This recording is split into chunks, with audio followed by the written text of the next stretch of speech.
के लिए मैं अर्ज कर देता हूँ, आप जानबूझ के पंगा ले रहे हैं। होना तो चाहिए था कि जिस तरह आज नासबी खड़े होके तो बड़े बड़े जवाब दे रहे हैं, तो हज़रत बकर भी एक जवाब गाड़ के बता देते कि यार अली तुझे नहीं पता यार कितनी मुसीबत थी, वो साद इब्न उबादा ने अपना वो लादा एक मसला खोल लिया था, ये था वो था। उनको पता था कि जो कुछ भी था ये कुछ नहीं होना चाहिए था जो सकीफा बनी साइदा में हुआ है।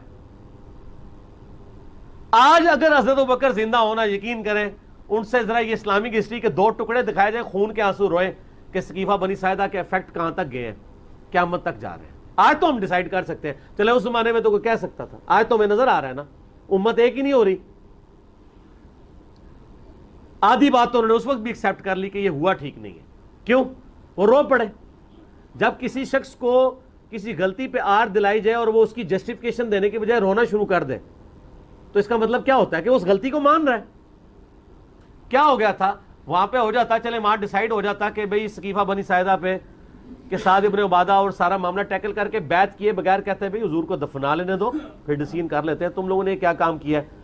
अभी तो हम नबी अलैहिस्सलाम के गम से फारिग नहीं हुए, फिलहाल इस मसले को हम पोस्टपोन करते हैं, फलां तारीख को हम फलां जगह मीटिंग करेंगे और खलीफा चुन लेंगे। ये ऑप्शन हो सकता था कि नहीं? मुझे बताएं आप। चंद लोगों ने मिलकर चुन लिया और बाद में वो तो हज़रत बकर की शख्सियत बहुत बड़ी थी तो इसलिए इत्तफाक हो गया। अंसार में से खुद भी कोई नहीं खड़ा हुआ।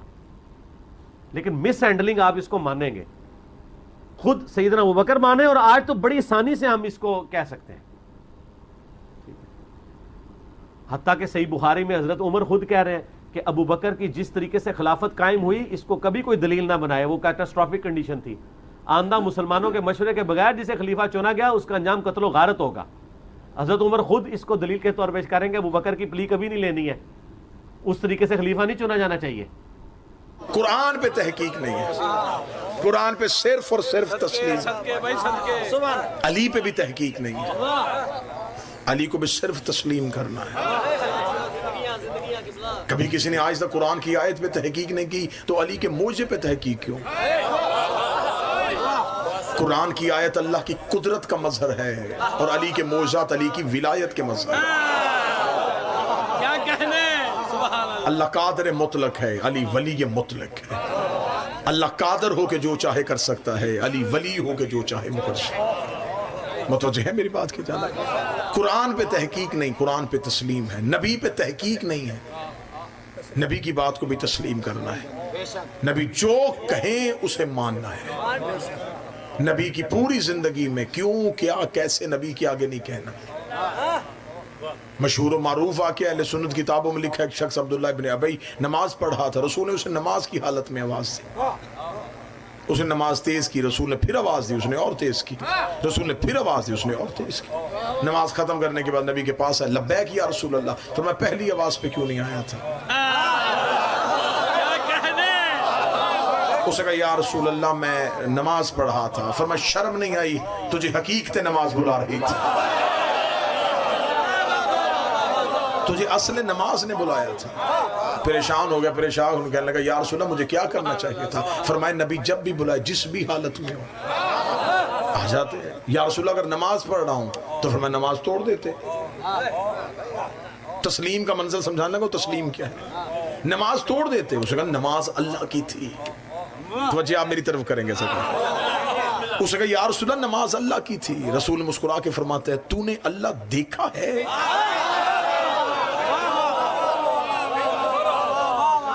नहीं या रसूल अल्लाह। तो माना क्यों? आपने कहा है। तो फिर मैं बुला भी तो मैं रहा था, मेरे कहने पे ना देखा, अल्लाह मान लिया, तो मेरे कहने पे तुम मेरी आवाज पे क्यों नहीं आए? या रसूलल्लाह फिर क्या करना चाहिए था? फरमाया नमाज तोड़ देनी चाहिए थी, हुज्जत के पास आना चाहिए, नबी के पास आना चाहिए। ये फौरन वहां से उठ के गया, चंद साहबा मस्जिद के कोने में बैठे थे, कहने लगा ले जी आज एक नबी ने नई बात बता दी है। रसूल पहले कहते थे अल्लाह की नमाज पढ़ो, अब कह रहा मैं बुला रहा हूँ तो अल्लाह की नमाज तोड़ दो। अब हमें समझ नहीं आ रही अल्लाह की माने या मुस्तफ़ा की माने। कभी कहता अल्लाह की मानो, कभी कहता मेरी मानो। अब ये बात कर रहा था या करीब से सलमान मोहम्मदी गुजरे। सलमान सलमान देखेंगे नमाज पढ़ने का तरीका तुझे नहीं आता और इल्जाम मेरे नबी पे दे रहा है। उसने कहा मैं तो वही नमाज पढ़ा जो नबी ने सिखाई थी। सलमान ने कहा कल मेरे पहलू में खड़े होकर नमाज पढ़ना, मैं तुझे बताऊंगा कि असल नमाज किसे कहते हैं। कल वो सलमान के पहलू में खड़ा हुआ, जनाब सलमान ने तकबीरतुल इहराम का, तकबीरतुल इहराम के बाद सलमान ने नमाज को शुरू किया, बिस्मिल्लाहिर रहमानिर रहीम अल्हम्दुलिल्लाहि रब्बिल आलमीन अर्रहमानिर रहीम मालिकि यौमिद्दीन इय्याका नअबुदु पे सलमान आए थे। या नबी की आवाज आई सलमान ने वहीं से मुसल्ला छोड़ा नबी के पास आए, लब्बैक या रसूल अल्लाह, फरमाया प्यास लगी है मुझे पानी पिला। सलमान ने मशकीले से पानी का प्याला भरा, नबी के कदमों पे गए, नबी को पानी पेश किया, नबी ने पानी को लब लगाया, प्याला वापस किया, सलमान ने रखा, हाथ बांध के पूछा या रसूल अल्लाह कोई और हुक्म? फरमाया नहीं। सलमान वापस पलट जा। सलमान पलट के मुसल्ले पे खड़ा हो गया, इय्याका नस्तईन इहदिनस सिरातल मुस्तकीम सिरातल लज़ीना अनअमता अलैहिम। सलमान ने अपनी नमाज को खत्म किया। वही अब्दुल्लाह इब्न अबी नमाज खत्म करके नबी के पास आया, आगे लगा बूढ़ा हो गया है, अली के दरवाजे पे सजदे करते, इसे नमाज पढ़ने का तरीका ही नहीं आया, ये नमाज से निकल के गया था, इसने सिरे से क्यों नहीं शुरू की? इसने तकबीरतुल इहराम नहीं कहा, इसने अल्लाहु अकबर नहीं कहा, इसने वहीं से शुरू कर दी। नबी देख रहे सलमान तो तोड़ के आया था, फरमाया झूठ बोलता है, मेरी तो टूटी ही नहीं थी, मेरी नमाज तो नहीं टूटी थी, मैं तो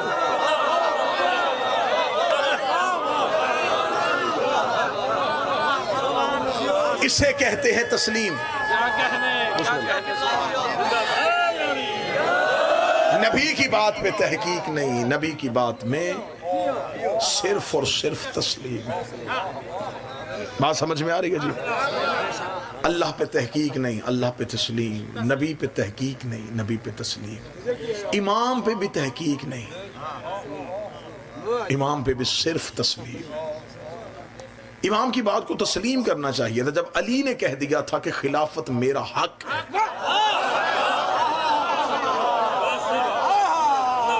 फिर तस्लीम करना चाहिए था।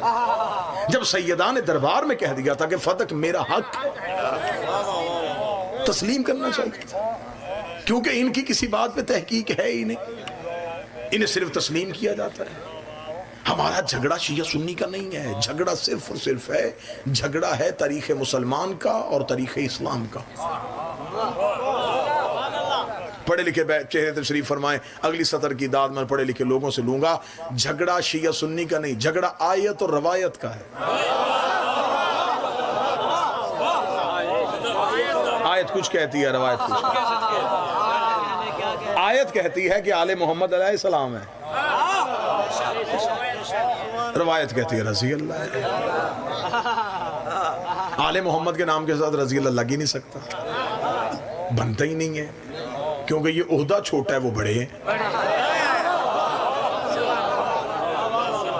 हमारे सूबे में अगर ये मजहबी दहशतगर्दी होने लगी है तो हम उसके रोकथाम के लिए खड़े हैं, कतन हम ऐसा नहीं होने देंगे। हम आले मोहम्मद के नाम के साथ अलैहिस्सलाम लिखते थे, लिखते हैं, लिखते रहेंगे। सहाबा के साथ अब रजी अल्लाह कहें ना कहें, हमेशा कोई इख्तलाफ नहीं। आले मोहम्मद के नाम के साथ हम रजी अल्लाह नहीं कहने देंगे। अगर तुमने आले मोहम्मद के नाम के साथ रजी अल्लाह का कानून बना दिया तो फिर ये कानून और बनाना पड़ेगा, फिर जबरील को भी रजी अल्लाह कहना पड़ेगा, मीकाईल को भी रजी अल्लाह कहना पड़ेगा, इसराफील को भी रजी अल्लाह कहना पड़ेगा। अगर तू कहेगा नहीं जबरील अलैहिस्सलाम है तो फिर हम मौलवी का गिरबान पकड़ के पूछेंगे कि जिसे अलैहिस्सलाम क्या रहा है, ये इनके दरवाजे पे कभी दर्जी बन के आता है, कभी फकीर बन के आता है, कभी यतीम बन के आता है। ये तो हो ही नहीं सकता ना कि मालिक रजी अल्लाह हो, नौकर अलैहिस्सलाम हो जाए। अगर दरवाजे पे क्या कहने,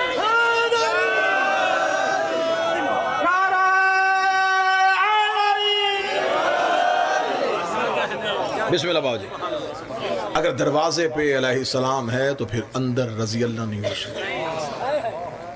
सहाबा को सहाबा का मकाम देना चाहिए, अहले बैत को अहले बैत का मकाम देना चाहिए। सहाबी और है, अहले बैत और है। एक आसान से जुमले में सहाबा और अहले बैत का फ़र्क समझा देता हूँ। जो नबी से प्यार करे उन्हें सहाबी कहते हैं, जिनसे नबी प्यार करे। आप परेशान होकर सुन रहे हैं, इससे ज्यादा आसान जुमला मेरे पास नहीं। जो नबी से प्यार करे उन्हें सहाबी कहते, जिनसे नबी प्यार करे उन्हें अहले बैत, जो रसूल को उठाए उन्हें सहाबी कहते हैं, जिनको रसूल उठाए उन्हें अहले बैत कहते, जो रसूल के घर से बाहर हों उन्हें सहाबी कहते, जो रसूल की चादर के अंदर हों उन्हें अहले बैत। सहाबी जन्नत में जा सकता है, ले जा नहीं सकता। सहाबी कौसर पी सकता है, पिला नहीं सकता। सहाबी मोमिन हो सकता है, अमीर अल मोमिनीन नहीं हो सकता। सहाबी मुत्तकी हो सकता है, इमाम अल मुत्तकी नहीं हो सकता। सहाबी हाफिज हो सकता है, वारिस नहीं हो सकता। सहाबी खैबर में जा सकता है, फातिह खैबर नहीं हो सकता। सहाबी खंदक में रुक सकता है, कुल्ले ईमान नहीं हो सकता। इससे ज्यादा आसान करूं, रात गुजर जाएगी सहाबा अहले बैत का फर्क समझाते हुए। सहाबी मोहम्मद को बेटी दे सकता है, ले नहीं सकता।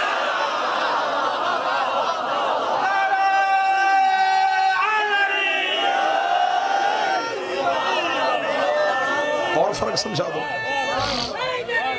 यार, और फर्क समझा दूं। सहाबी का रिश्ता नबी से के वाला है।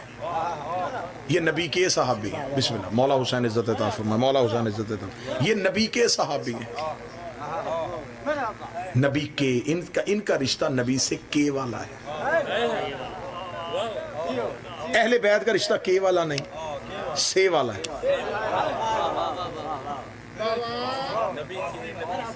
समझ के ज़हन हाजिर करके आप मजलिस में बैठेंगे तो फिर जुमला कबूल होता जाएगा। थोड़ा सा भी गैर हाजिर हो जाएंगे, जुमला ज़ाया हो जाएगा। सहाबी का रिश्ता नबी से के वाला है, किबला दाद लेना। अहले बैत का रिश्ता से वाला है। मसलन नबी के सहाबी, नबी के रिश्तेदार, नबी की बीवी, ये सारे के हैं। आले मोहम्मद में के वाला है ही कोई नहीं। अल फातिमा तो बज़ा तो मिन्नी, फातिमा मुझसे है।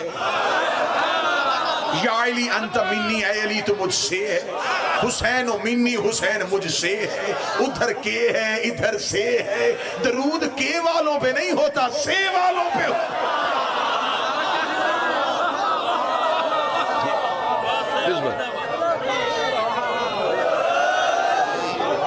दरूद का ताल्लुक। बिस्मिल्लाह बाबा जी, बिस्मिल्लाह।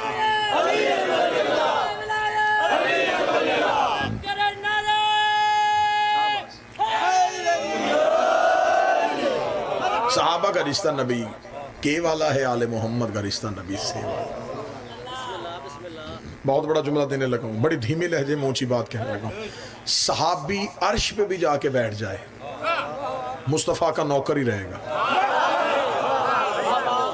हुसैन रेत पे भी बैठा हो, मोहम्मद का बेटा ही रहेगा।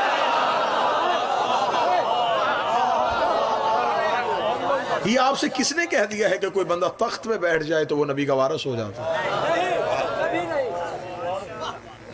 तख्त और ताज ये अल्लाह के खलीफा होने की अलामत नहीं है। बात मेरी समझ आ रही है जी? मैंने ये नहीं समझा कि बिल्कुल अजनबी मजमा है, बल्कि पूरे मजमे में ये एक सैयदज़ादा हमारे भाई दोस्त पंजाब से इनका ताल्लुक है, ये तशरीफ़ फरमा है। जितने लोग बैठे हैं ये सब के साथ मेरा विलायत वाला रिश्ता है, मोहब्बत वाला रिश्ता है, आले मोहम्मद वाला रिश्ता है। और सबसे बड़ा रिश्ता ये होता है, सबसे बड़ा रिश्ता जो है वो ये है। मासूम फरमाते हैं, ज़हरा का बेटा कह रहा है, मौला फरमाते हैं मुझे अली का बेटा होने पे फ़ख्र नहीं, अली की विलायत पे होने पे फ़ख्र। लिहाजा हमारा आपका एक रिश्ता जो है वो विलायत वाला तो है। उस हवाले से मैं ये गुजारिश करना चाहूँगा कि हम लोग जो हैं, हम ये कहते हैं कि तख्त और ताज अल्लाह के खलीफा होने की निशानी नहीं। अगर तख्त और ताज अल्लाह के खलीफा होने की निशानी था तो फिर मूसा हिजरत कर रहे थे, तख्त फ़िरौन के पास था।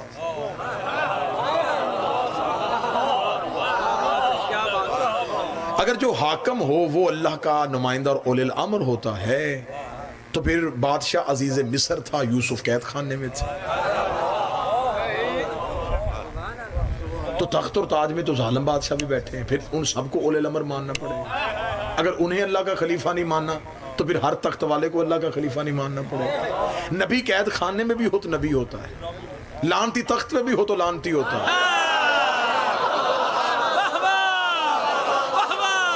ऐसा है, क्या बात है। चले और आसान कर देते, और ज्यादा आसान कर देते। हजरत आदम अल्लाह के पहले नबी और पहला खलीफा है, पहला खलीफा है जो अल्लाह ने जमीन वालों के लिए बनाया। इन्नी जाइलुन फिल अर्ज़े खलीफा, खुदा कहता मैं ये बना रहा हूँ फिल अर्ज़े, ये जमीन वालों का खलीफा है। आयत है कुरान की। खुदा कहता है मैंने आदम को जमीन पे अपना खलीफा बनाया। अच्छा, बनाया जमीन वालों के लिए था, सजदा आसमान पे करवा दिया। सिंधी लोग गवेड़ी लोग होते हैं, इसलिए मैं इस तरह की बात कर रहा हूं। बनाया जमीन वालों के लिए, सजदा आसमान पे करवा दिया। बनाया हमारा हादी, सजदा फरिश्तों से करवा दिया। मेरे मालिक, जब तूने फरिश्तों का खलीफा इसे बनाया ही नहीं, फरिश्तों से सजदा क्यों करवा दिया? बंदों से कहता इसे सजदा कर देते, ताकि होता ये बंदों का खलीफा है, बंदों ने सजदा कर दिया। बनाया बंदों के लिए, सजदा फरिश्तों से करवा दिया। मेरे मालिक, तूने आदम की खिलाफत का ऐलान जमीन की बजाय आसमान पे क्यों किया? जवाब नहीं है। शिया मजहब की बुनियाद पढ़ने लगा, हम जिसे खलीफा मानते उसका म्यार क्या है कुरान से साबित करने लगा। अजब नहीं कि आवाज़ परवरदिगार है, अगर मैं आदम को जमीन पे भेज के अपना खलीफा बनाता तो फिर क़यामत तक असूल बन जाता कि जो भी जमीन पे खलीफा हो वो अल्लाह का खलीफा होता है, जिसे बंदे बनाए वो अल्लाह का खलीफा होता है, जिसे लोग चुन ले वो अल्लाह का खलीफा होता है, जिसकी बंदे इज्जत करें वो अल्लाह का खलीफा होता है। खुदा ने कहा मैंने अपने खलीफा की पहचान रख दी है, मैंने बंदों से सजदा नहीं करवाया, फरिश्तों से सजदा करवा दिया है। अब क़यामत तक ये ना देखना तख्त पे कौन बैठा है, ये देखना फरिश्ता किसके दरवाजे पे आ रहा।